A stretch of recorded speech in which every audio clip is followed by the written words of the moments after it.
Everyone is using AI wrong. 99% of people are using AI like a vending machine. Type a question, grab an answer, walk away disappointed. Today, I'm going to show you how the other 1% use it. And by the end of this episode, you'll never prompt the same way again.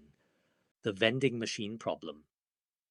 Here's the scene. Someone opens an AI chat, types, "Write me a marketing email," gets something bland and generic, and concludes AI is overhyped. They just used $1,000 an hour consultant like a gumball machine and blamed the consultant.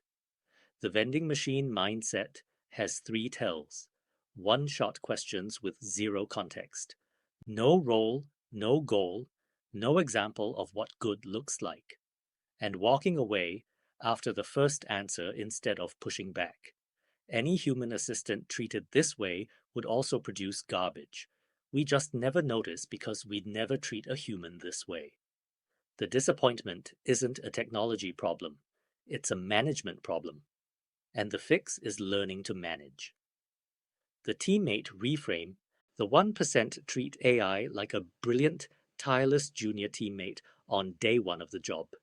Think about what you'd give a real new hire: who we are, who we serve, what we're trying to achieve, examples of past work they should imitate, and clear feedback on their first draft.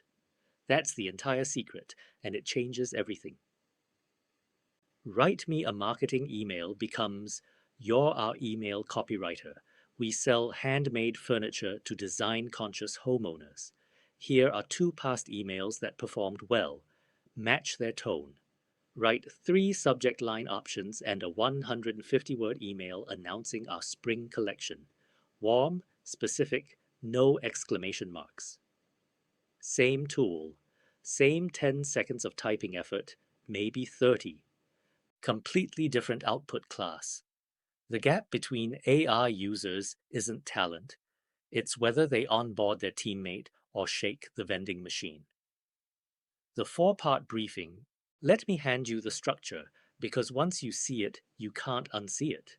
Every serious prompt has 4 parts. Role: tell it who to be. You are a direct response copywriter.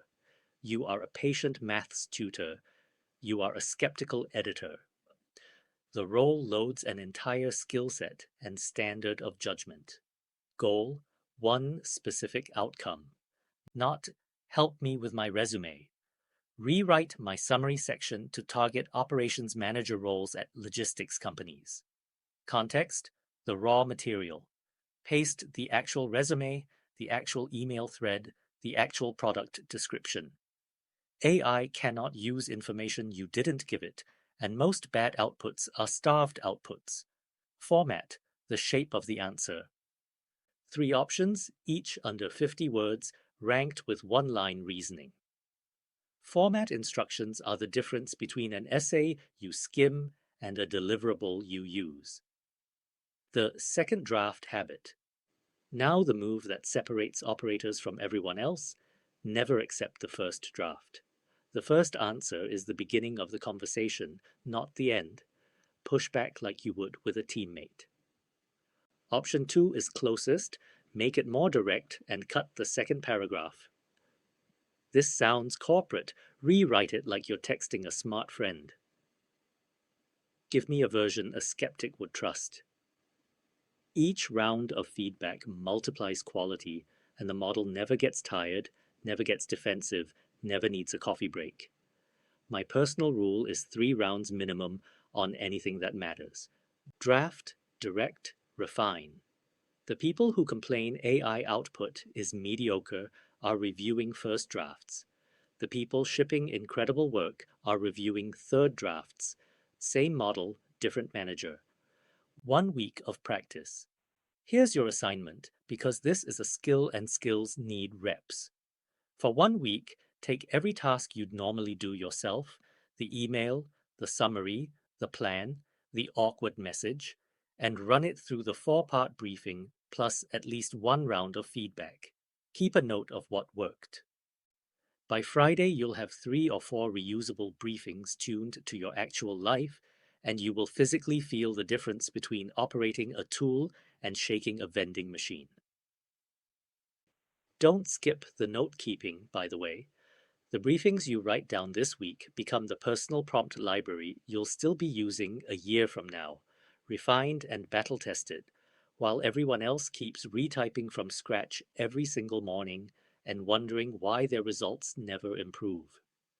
This one skill, managing AI instead of merely using it, is the foundation everything else in this show builds on.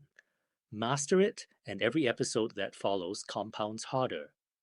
The mistakes to expect. Before I let you go, let me preload the 3 mistakes you're about to make so they don't discourage you when they happen. Mistake 1. Overbriefing. Your first structured prompts will be 5 paragraphs of context for a 2-line task. That's fine. It's the pendulum swinging. Within a week, you'll feel which context actually moves the output and which is ceremony, and your briefs will shrink to the essential 4 lines. Mistake 2. Accepting flattery. The model is agreeable by design. Ask, "Is this good?" and it will find something kind to say. Never ask if your work is good. Ask, "What's the weakest part of this and why?" Or, "Argue against this like a skeptical customer." Adversarial questions unlock the honest teammate. Approval questions summon the yes man. Mistake 3. Quitting the conversation too early. You'll get a decent second draft and stop, because decent feels done. Push one more round anyway, every time, for a week. The third draft is where fine becomes ship it. And once you've felt that gap a few times, settling for round 2 will physically bother you. Every operator I know made all 3 mistakes. The difference between them and the vending machine crowd is they made the mistakes in week 1, noticed, and adjusted, instead of concluding the tool was broken and walking away. That's the real dividing line in this whole field. Not intelligence, not technical background, but the willingness to treat early clumsiness as tuition instead of evidence. Pay the tuition. It's the cheapest education you'll ever get, and the returns start the same week you enroll. Practice the 4-part briefing for 1 week, and you'll never prompt the same way again. And if you'd rather skip the blank page entirely, I run my whole content operation on a system that hands me the finished work every morning, done for me 30 minutes a day. Curious what that looks like? Tap the link in bio or ask the person who shared this with you. They'll show you.